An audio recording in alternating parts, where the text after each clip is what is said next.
El surco radial del brazo puede presentar disminución del tono muscular en los extensores de la muñeca y los dedos. El dolor puede aumentar o disminuir el tono muscular. Este puede aumen- estar aumentado en los músculos que rodean la zona lesionada, dolorida, para fijar la zona y limitar el movimiento.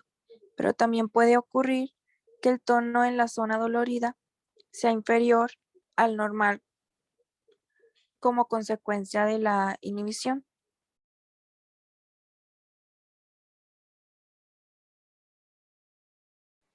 Bueno, pues ya con esto pasamos a hablar un poco acerca de las contraindicaciones y precauciones que se deben tener para el uso de agentes físicos. Y bueno, pues en los pacientes que esté presente alguna de las contraindicaciones que les voy a comentar después, pues se tiene que considerar la naturaleza de la restricción, la naturaleza y distribución de los efectos fisiológicos del agente físico y la distribución de la energía producida por el agente físico. ¿Cuáles son las contraindicaciones? Pues el embarazo, las neoplasias malignas, marcapasos u otros dispositivos electrónicos implantados, alguna alteración en la sensibilidad o en la función mental. Ya les hablaré un poco más sobre cada una de estas. Y bueno, comenzando por el embarazo, pues el embarazo supone una contraindicación o precaución para la aplicación de un agente físico si la energía producida por el agente o sus efectos fisiológicos pueden alcanzar al feto. Pues se aplican estas restricciones porque normalmente no se conocen los efectos de estos tipos de energía sobre el desarrollo fetal, porque son muchas las influencias, algunas de las cuales son sutiles, que pueden afectar de forma adversa al desarrollo fetal. Es como más que nada una prevención, el no tener conocimientos necesarios o suficientes ante esto. Bueno, pasando a las neoplasias malignas, pues son contraindicaciones o precauciones para la aplicación de estos agentes de, bueno, si la energía producida por el agente puede alcanzar al tejido maligno o alterar la circulación hacia dicho tejido afectado. Bueno, pues se sabe que algunos agentes físicos van a acelerar el crecimiento o las metástasis del tejido maligno.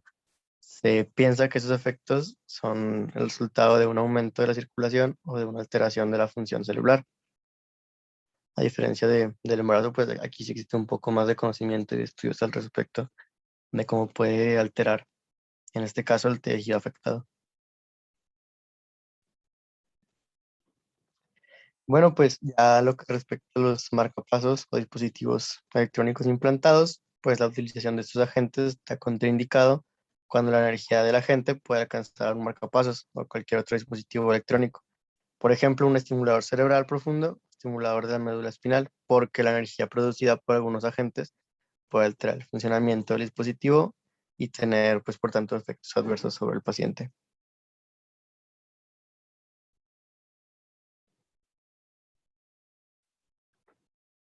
Ok, en las alteraciones de la sensibilidad y función mental, pues están contraindicados o se tiene que hacer mucha precaución para la utilización de agentes físicos porque pues el límite para la aplicación de estos agentes viene dado por lo que nos expresa el paciente sobre cómo siente la intervención.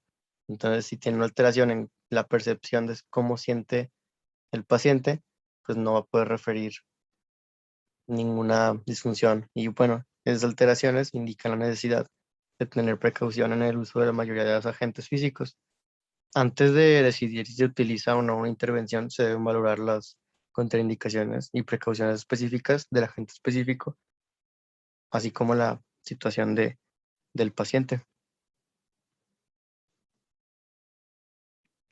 Habiendo dicho esto, pues vamos a hablar un poco acerca de la evaluación y planificación del uso de agentes físicos. Pues bueno, los agentes físicos tienen efectos directamente principalmente al nivel de la deficiencia. Esos efectos pueden favorecer una mejora de la actividad y la participación. Cuando se llega a considerar la aplicación de un agente físico, lo primero que se tiene que hacer es consultar la historia clínica elaborada por el médico. Si existe para conocer el diagnóstico médico cualquier precaución que pudiera ser necesario tener en cuenta, pues las precauciones son las condiciones en las que se debe aplicar un tratamiento concreto en referencia a las limitaciones y cuidados especiales que pueda requerir. No se puede considerar utilizar algún agente físico si no se tiene un previo análisis de una historia clínica para saber si puede llegar a haber una contraindicación o se puede tener precaución hacia el paciente en cuestión. Y bueno, pues la exploración del terapeuta debería incluir, entre otras cosas, pues la historia clínica del paciente, la cual incluirá información sobre la historia del problema actual, la historia médica relevante e información sobre el nivel de actividad y participación actual y el que se espera conseguir. También una revisión de los sistemas y pruebas y mediciones específicas. Bueno, para esto, pues el profesional puede entonces establecer el plan de tratamiento, incluyendo él o los agentes físicos ideales y los parámetros de la intervención cuando esté indicado. Habiendo dicho esto, pues el plan se puede modificar cuando esté indicado durante el proceso de reexploración y reevaluación.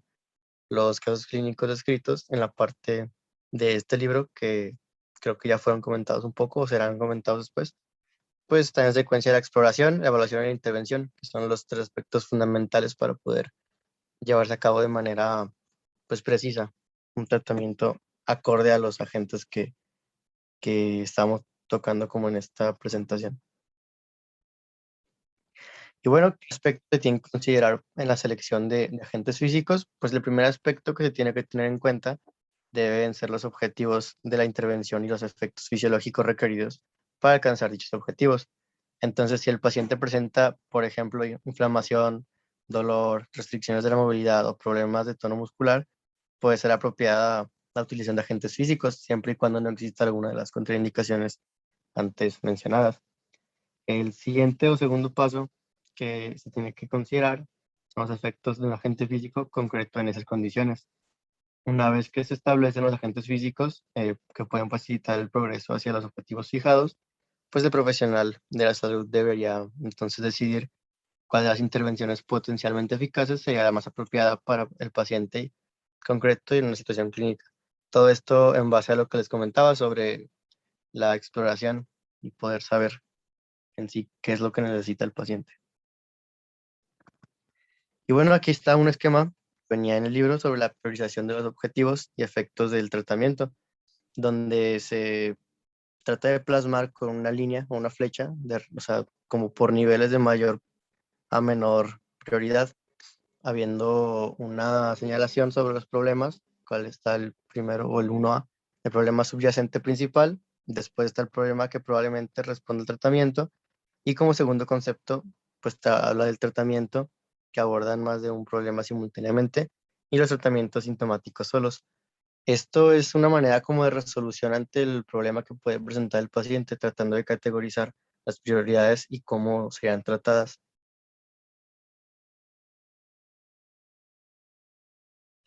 Y bueno, en cuanto a los aspectos que se tiene que considerar en la selección de los agentes físicos, pues bueno, se tiene que considerar los objetivos y efectos de tratamiento, las contraindicaciones y precauciones, la evidencia a favor del uso del agente físico en cuestión y el costo, comodidad y disponibilidad.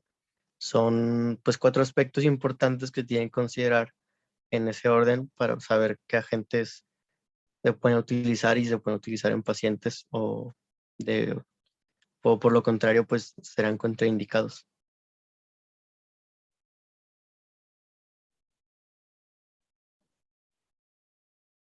Bueno, la utilización de los agentes físicos combinados entre sí o con otras intervenciones. Para favorecer el progreso hacia los objetivos de la intervención, se pueden utilizar varios agentes físicos simultáneamente y secuencialmente. Este, y generalmente los agentes físicos se aplican en combinación con o durante la misma sesión de tratamiento en la que se utilizan otras intervenciones. Las intervenciones normalmente se combinan cuando tienen efectos similares o cuando abordan diferentes aspectos de una serie de síntomas comunes. Hay algunos ejemplos de esto. Bueno, primer ejemplo es en el tratamiento de la inflamación y el edema, pues se combinan con frecuencia el reposo, hielo, compresión y elevación, porque estas intervenciones pueden controlar ambos procesos, la inflamación y el edema. El reposo limita y previene el agravamiento de la lesión. El hielo reduce la circulación y la inflamación. La compresión aumenta la presión hidrostática en el exterior de los vasos sanguíneos y la elevación pues reduce la presión hidrostática al interior de los vasos sanguíneos de la zona elevada para así, perdón, para así poder disminuir la presión de filtración capilar en el externo arterial y facilitar el flujo de salida venoso linfático desde la extremidad. Bueno, ahí el RICE es una intervención que se usa mayormente en patologías agudas. ¿Qué tipo de patologías? Por ejemplo, una lesión deportiva. En el fútbol, si ustedes han visto cuando en los partidos del Santos, por ejemplo, cuando un jugador se lesiona, inmediatamente aplican un spray, que es un spray congelante, un spray frío. Entonces, pues justamente lo que se trata de hacer es inmediatamente con ese spray o ese enfriamiento, causar vasoconstricción para limitar el edema, ¿sí? Inmediatamente pues se inmoviliza la extremidad, por eso pues dependiendo del tipo de lesión, pero pues normalmente se sacan en camilla, se pone justamente una venda de compresión, ¿sí? Y se realiza la elevación de la extremidad. Entonces, eso es muy común en lesiones deportivas, igualmente en algún gimnasta, idealmente, pues eso sería lo que se hace pues en algo agudo. Por ejemplo, alguien que se esguinzó el tobillo, inmediatamente se debería aplicar frío, compresión, elevación, inmovilización, ¿sí? Regresa un poquito a la anterior. Bueno, en cuanto a la utilización de los agentes físicos, obviamente no todo aplica para todos, o sea, como ya vimos, en algunas cosas utilizamos calor, en algo agudo utilizamos frío, entonces pues depende de la patología, ¿sí? Por eso nosotros debemos de tener objetivos de tratamiento. Por ejemplo, si es un paciente que tuviera una tendinitis de hombro, bueno, ¿cuáles serían los objetivos de tratamiento? Bueno, uno sería disminuir el dolor, disminuir la inflamación, movilizar la extremidad para que no desarrolle capsulitis adhesiva. Depende, por ejemplo, si el paciente tiene la fuerza conservada o tiene atrofia de algún músculo, pues pudiera ser aumentar la fuerza. Entonces, pues vamos a ver qué agentes vamos a utilizar. A lo mejor si ya la inflamación pues no es un proceso agudo, sino un proceso crónico, pues no vamos a utilizar frío, porque ya la inflamación ya está ahí instaurada, ya hay, en el ultrasonido pues ya sale líquido peritendinoso, o sea, alrededor de la vaina de los tendones hay líquido, hay zonas, bueno, hay zonas de inflamación, hay zonas de desgarro, por así decirlo, pérdida de continuidad de los tendones, eso nos habla por ahí pues de algún desgarro. Entonces, ¿qué vamos a hacer? Bueno, entonces ya diría, bueno, está este problema, vamos a aplicar calor para ayudar a la distensibilidad del colágeno, vamos a aplicar, por ejemplo, corrientes con electroterapia, pero de los corrientes pues, tenemos que elegir, hay corrientes para analgésicas, hay corrientes para disminución del tono o aumento del tono, hay corrientes para estimular el nervio, hay corrientes para favorecer la contracción muscular. Entonces vamos a ver en ese problema, ¿qué vamos a hacer? Pues bueno, lo principal es el dolor. Ahorita el paciente tiene dolor. Entonces vamos a usar calor y corrientes analgésicas. Pero también queremos favorecer algo que pues ayude a que las fibras de colágeno se realineen y esos desgarros cicatricen. Entonces podemos poner ultrasonido.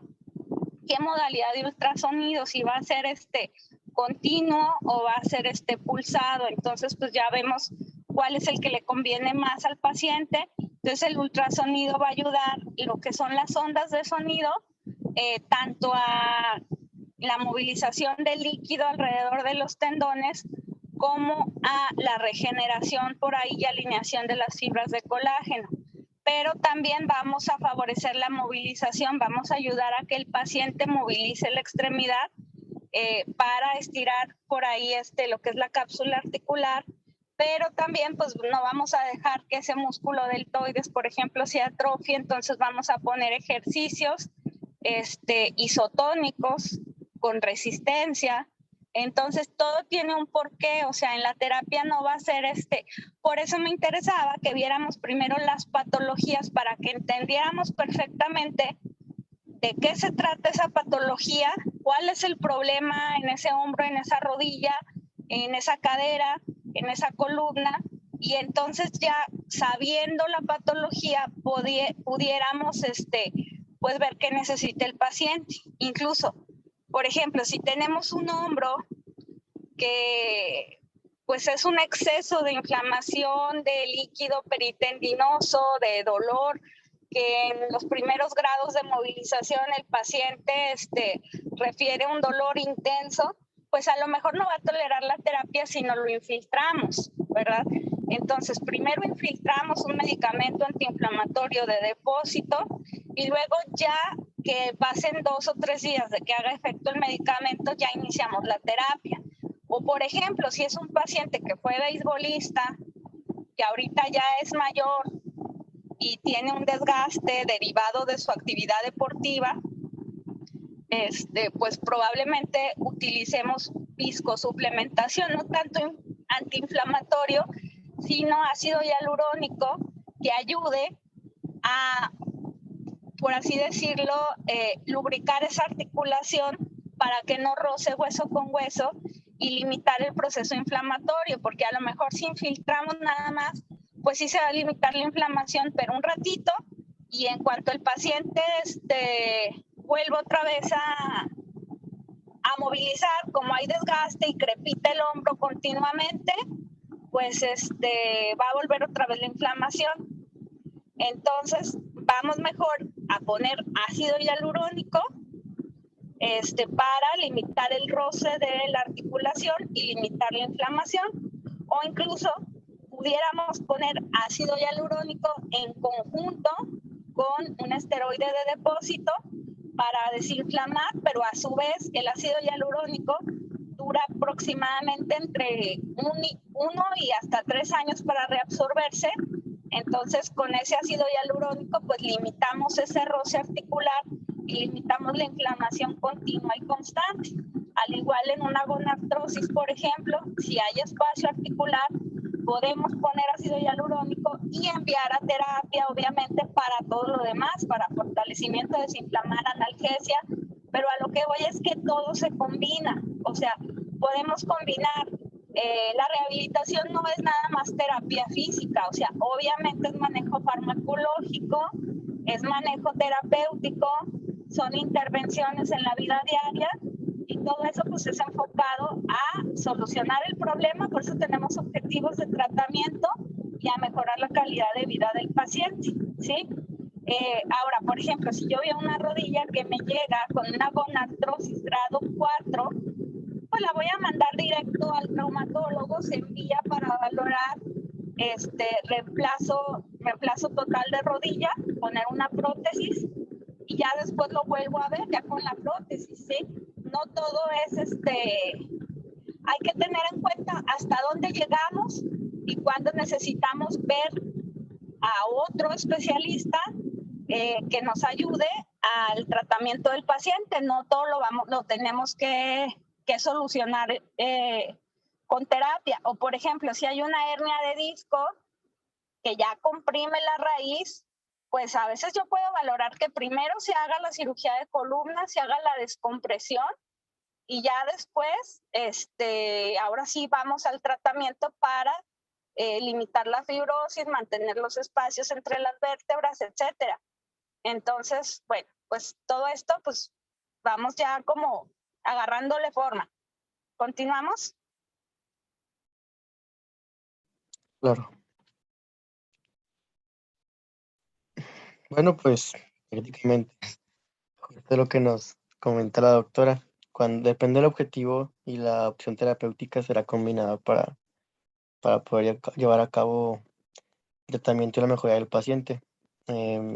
Pues supongo que esto ya igual ya fue comentado, pero pues como breve repaso, depende del objetivo. Si el objetivo en este caso es el tono muscular, pues se pueden aplicar agentes físicos para modificar el tono muscular. Y en el libro venía este ejemplo. Bueno, pues durante el entrenamiento de la marcha se puede aplicar hielo durante 30 o 40 minutos sobre la pierna del paciente con hipertonía de los flexores plantares del tobillo causada por un accidente cerebrovascular para controlar la hipertonía de los músculos temporalmente y promover así un patrón de marcha normal, debido a que se piensa que la práctica de movimientos normales facilita la recuperación de patrones normales de movimiento.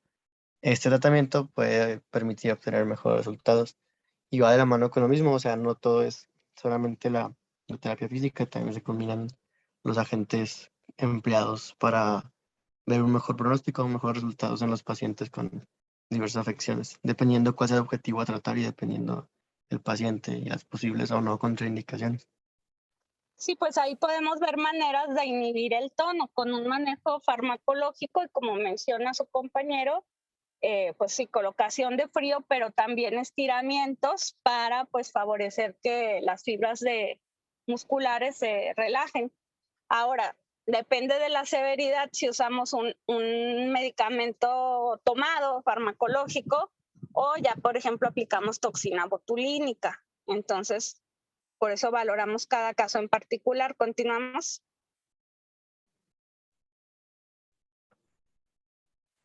Y bueno, ya para concluir, pues los agentes físicos se utilizan generalmente de forma más extensiva durante las sesiones iniciales de rehabilitación, cuando el control del dolor y inflamación son la prioridad. También fue comentado por la doctora antes.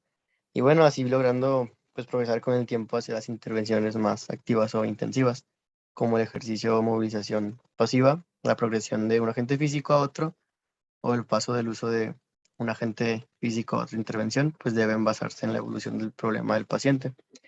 Y pues por parte de nuestro equipo eso sería todo lo que respecta a la introducción a este tema, los agentes físicos. ¿Alguien tiene alguna pregunta o algo que les gustaría aportar?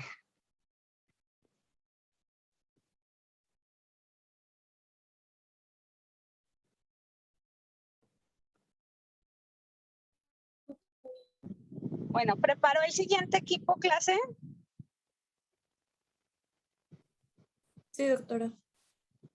Muy bien, entonces empezamos con el siguiente tema. Sí, voy a proyectar la pantalla. Ratito para no saturarlos, pero sí para avanzarle un poquito al tema.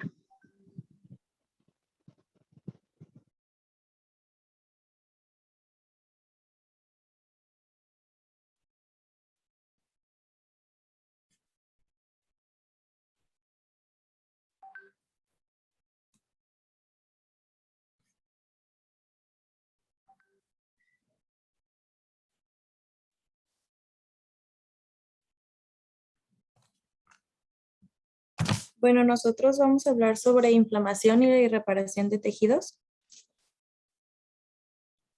Y bueno, la lesión de los tejidos vascularizados provoca una serie de acontecimientos coordinados, complejos y dinámicos a los que se denomina de forma global como inflamación y reparación. Las fases de la inflamación y la cicatrización, bueno, el proceso de inflamación y reparación consta de tres fases: la inflamación, la proliferación y maduración. La fase de inflamación prepara a la herida para la curación. La fase de proliferación reconstruye las estructuras y fortalece la herida. Y la fase de maduración modifica el tejido cicatrizal hacia su forma. Las secuelas dependen del origen y la zona de la lesión, del estado de la homeostasis local y de si la lesión es aguda o crónica. El objetivo último de la inflamación es reparar y restaurar la función, eliminando el agente físico o patológico y sustituyendo los tejidos lesionados o destruidos y promoviendo la regeneración de la estructura tisular normal.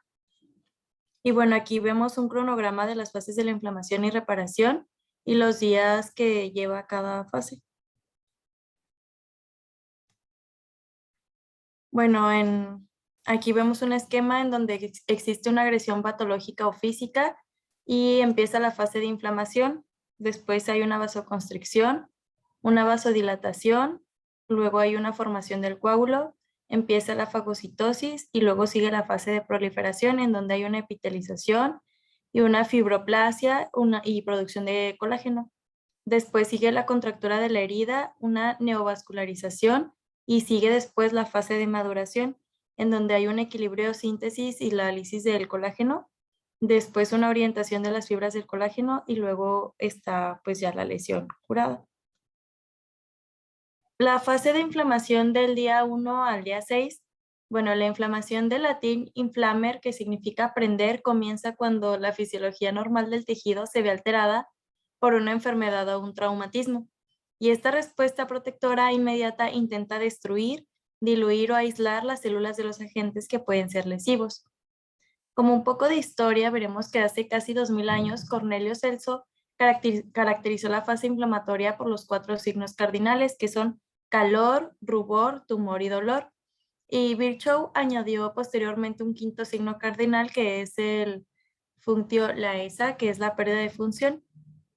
Y bueno, aquí vemos en la tabla 3.1 los signos cardinales de inflamación, que son los que ya mencioné, que por ejemplo el calor, la causa es el aumento de la vascularización, el enrojecimiento o rubor es por un aumento de la vascularización también, y el edema es por un bloqueo del drenaje linfático, mientras que el dolor es causado por una presión física o irritación química de las estructuras sensibles al dolor, y la pérdida de función es causado por el dolor y el edema. Aquí vemos en primer lugar que hay un aumento de la llegada de sangre a la zona, y después a esto se le denomina hiperemia, con un aumento de la temperatura y enrojecimiento de la zona de inflamación aguda. El inicio de la hiperemia al principio de la respuesta inflamatoria está controlado por mediadores químicos y neurogénicos. El edema local es el resultado de un aumento de la permeabilidad y de la vasodilatación de los vasos sanguíneos locales y de la infiltración de líquido en los espacios intersticiales de la zona lesionada. Y bueno, el dolor es el resultado de la presión del edema y de la irritación de las estructuras sensibles al dolor por las sustancias químicas liberadas por las células lesionadas. Y bueno, tanto el dolor como el edema pueden producir la pérdida de función. La fase inflamatoria. Bueno, nada más para mencionar ahí, este tema es yo creo que de los más importantes que hay. Un 70, un 80% de todas las patologías cursan con inflamación, no nada más patologías osteomusculares, o sea, todo artritis, gastritis, apendicitis, tendinitis, artrosis, todas las enfermedades, bueno, la gran mayoría de las enfermedades cursan con un proceso inflamatorio en diferentes niveles, ¿sí? Entonces, es bien importante que este tema lo dominemos. Si queremos saber medicina, tenemos que dominar inflamación. Y dominando el tema de inflamación, vamos a poder entender la fisiopatología de muchas enfermedades, ¿sí? Obviamente, pues ya cada una tiene una etiología diferente, pero el proceso es pues el mismo.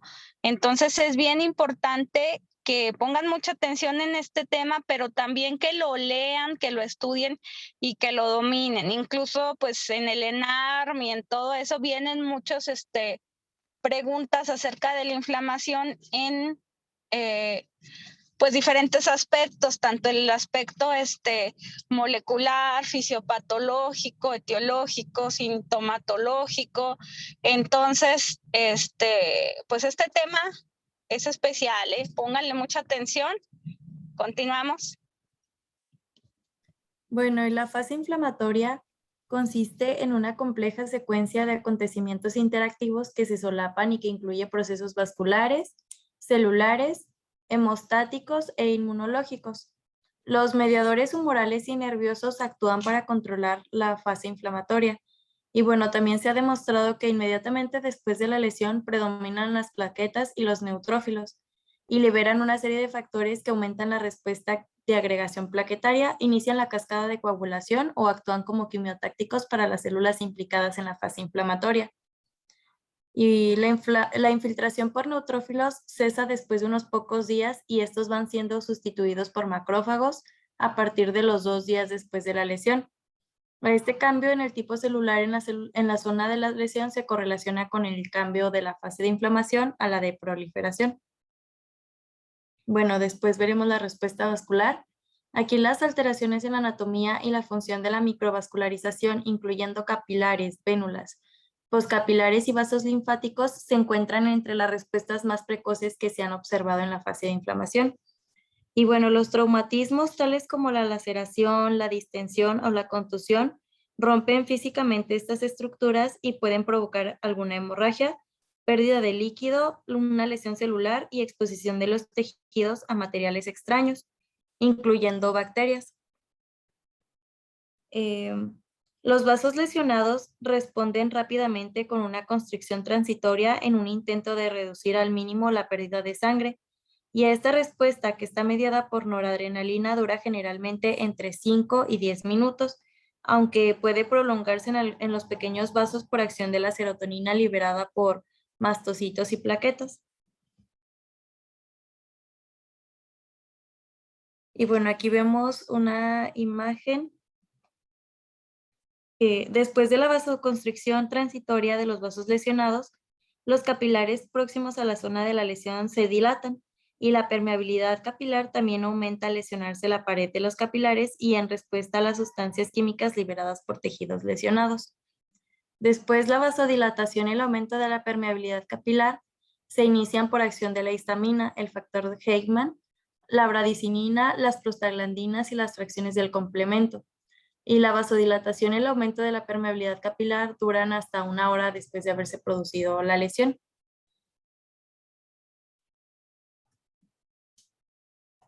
Después, la histamina es liberada principalmente por los mastocitos, así como por las plaquetas y los basófilos